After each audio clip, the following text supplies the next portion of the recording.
Coming up, a potential lawsuit ruling leaves a waiting game over Iowa's archives. And a Des Moines Schools District gets an audit request. Jensen's squad hypes up their upcoming season. It is feeling like fall. I'll have your full forecast coming up in weather. All that and more coming up right now on DITV.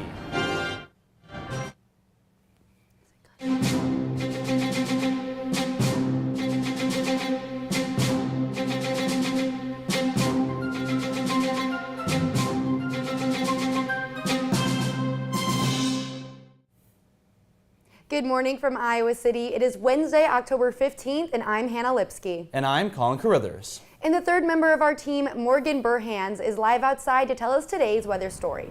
Now, Morgan, how's it feeling out there? Thanks, guys. Fall is in full force out here. Students are drinking hot lattes and autumn leaves are falling. It is currently a chilly 58 degrees with dribbles of rain. But let's take a look at that Penacrest cam. It is cloudy right now, but today will be a beautiful day to pull out your fall wardrobe. The sun will be out and temperatures will be around 70 degrees. Tonight's temperatures will drop to the mid-50s with a slight chance of showers. Tomorrow we can expect lots of sun as temps will rise to the high 70s. I'll have your full forecast later, but for now, back to you guys in the studio. Thanks, Morgan. And for our top story today, there's a lot of tension and anticipation awaiting a decision for Iowa's history. A judge is ruling on removing archives from the Iowa Historical Society. Yeah, there sure is, Hannah, and DITV's Liz Schultz joins us live outside the Iowa City State Historical Society with the latest on what could come next. Liz? Well, Colin and Hannah, 17 people are challenging the state's decision to close the historical building.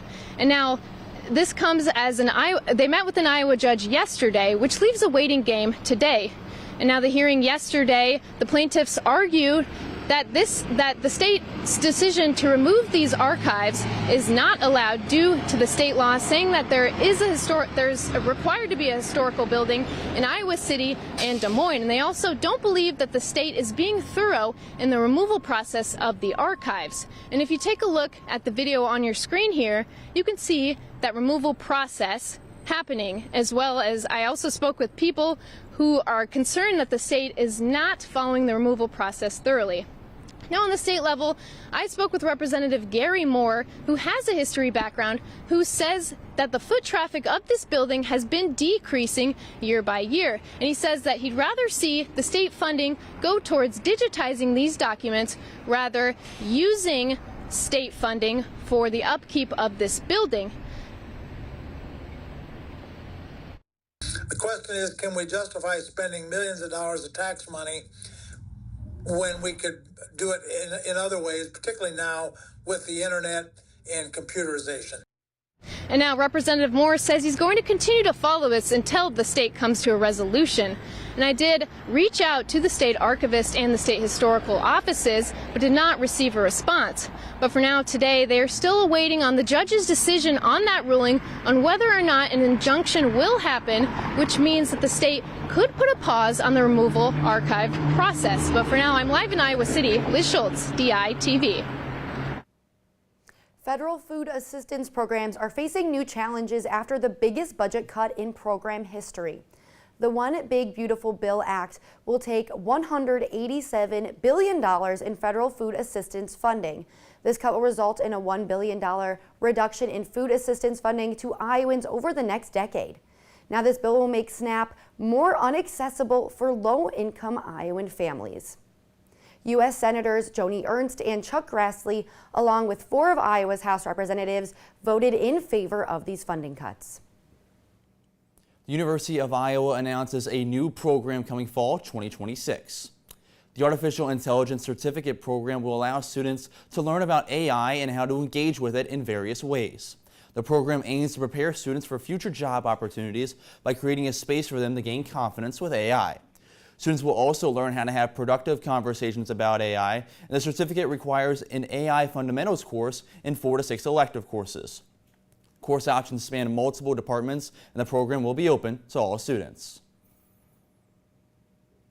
And Iowa State Auditor Rob Sand held a press conference Tuesday talking about checking finances for the Des Moines Public School District. And DITV's Felicity Menning is live in the newsroom with the latest on the Des Moines schools and the nationwide government shutdown.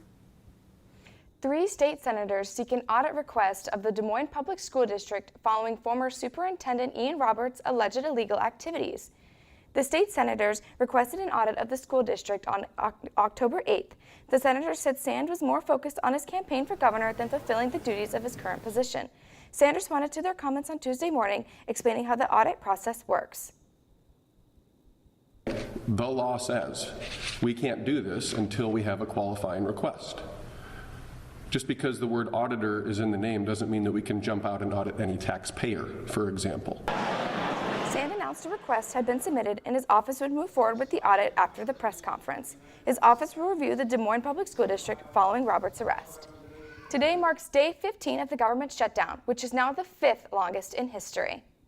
Iowa Republicans Marinette Miller-Meeks and Ashley Hinson are pointing fingers at the Senate Democrats as government workers remain without pay. Miller-Meeks said Senate Minority Leader Chuck Schumer has a, quote, moral and ethical duty to fund the government, and Ashley Hinson called the closure a, quote, Schumer shutdown. Democrats are holding out for Republicans to reverse $1 trillion in tax cuts to health care relief. The Senate voted to end the shutdown for the 8th time on Tuesday night, but it fell short by 5 votes.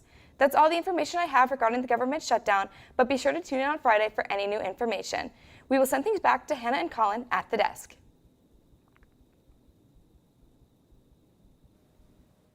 The Refocus Film Festival 2025 was all about bringing new films to Iowa City.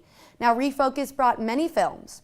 She's the He, Zodiac Killer, Project, and Hedda, just to name a few. The directors and producers shared their experiences with University of Iowa students. Ski is touring film festivals for She's the He and hosted a camera workshop in the Journalism Building. Mikulski spoke highly of Iowa City during her time here.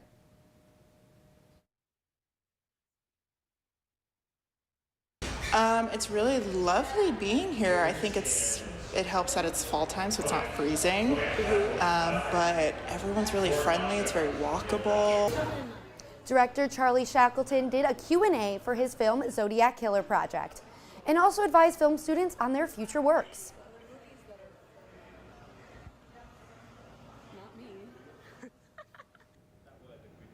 I think, the advice I would give people, which is certainly the advice I tried to follow early in my career, is work with people you like.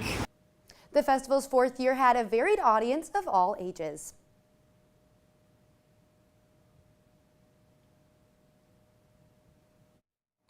Coming up, we have a full look from Iowa Women's Basketball Media Day. Iowa football prepares to face a struggling Penn State team and more, all after the break. Stories occur every day, and here at DITV, we've got you covered with up-to-date news and politics. We are anxiously waiting for those votes for not only the national election, but here in District 1. Community members protest and stand for science.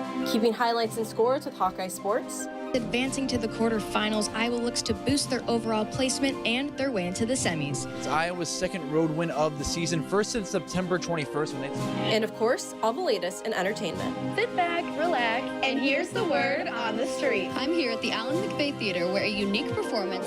Here at DITV, we've got a crew bringing you all the stories from across the nation and right here in your backyard. From the Iowa State Fair. In Nashville, Tennessee. From downtown Iowa City. From Carver Hawkeye Arena. And bringing all the coverage straight to you live on Monday, Wednesday, and Friday mornings. Around the University of Iowa and Iowa City community, we have the stories that matter to you here at DITV. Welcome back to DITV this Wednesday fall morning. Let's take a look back outside with Morgan to give us a look at the weather for the week ahead. Thanks, Colin and Hannah. And Friday is a few days away, and I am faithful we will have our last hit of warm weather. Let's take a look back at that Penacrest cam. Friday's temperatures will be a sunny 80 degrees. The last couple of home football games were way too hot. This Saturday will be much cooler at 70 degrees. It will be a coin toss for the rain this Saturday, so bring your poncho to Kinnick just in case. Sunday's temps will drop even more to the low 60s with sun. Monday will be a perfect day to start off the week as temperatures will be in the low 70s with lots of sun. Tuesday will drop back down to the 60s. It will be a beautiful week to soak up all of the fall festivities. Back to you guys at the desk. Thanks, Morgan. And unfortunately, I wasn't able to really watch last game. I had other commitments, and I won't be at this week's game either. Oh, Hannah, I gotta admit, a little disappointed. It's unfortunate for you, but I've also heard that there's some other significant names not going to be there Saturday, Elise. Yeah, Colin, it's a big problem for Iowa's upcoming opponent, Penn State. And Wisconsin wasn't the only team to get crushed this past weekend, as Penn State fell into their third consecutive loss. After being ranked third in the country and losing to Oregon in their whiteout game, Penn State would go on to drop games against UCLA and Northwestern. With this, they fired head coach James Franklin and are now under interim head coach Terry Smith. Here's what Xavier Wampa noticed that the Bruins and Wildcats did well in their shocking wins over the Nittany Lions. I feel like they just played a super physical game. They were trying to be the most physical team out there, and they both of them succeeded those 2 weeks, so we're just trying to optimize that and be physical like we were. The team also got production out of Mark Gronowski and Reese Vanderzee in his debut against Wisconsin. Both were returning from injuries and each spoke about getting through their recovery processes. I feel good for the most part. Anytime you come back from injury, you're gonna work back to it. You got to just take the time and take the effort to really be in the training room. And so it's just kind of doing as much things as you can to get yourself back. But I want to be on the field playing with the guys as much as I can. While Hawkeye football is in full motion, another Iowa team is just getting started. Jan Jensen and the Iowa women's basketball team spoke with the media yesterday morning, where DITV's Cart Smith brings us their high anticipation for the upcoming season. It was media day for Iowa women's basketball, a chance for players and coaches to give their thoughts and feelings about their upcoming season.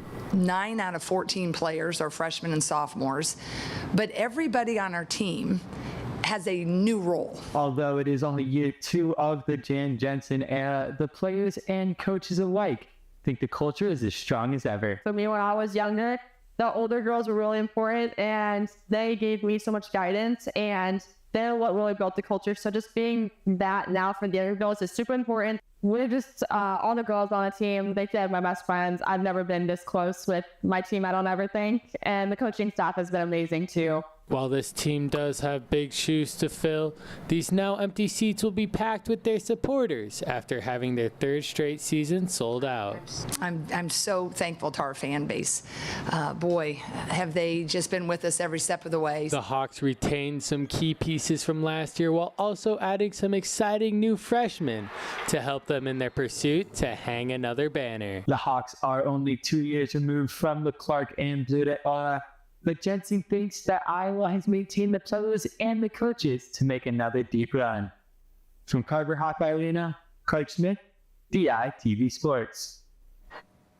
After playing their last home game of the regular season last weekend, the Iowa soccer team will now hit the road to close out the rest of the year.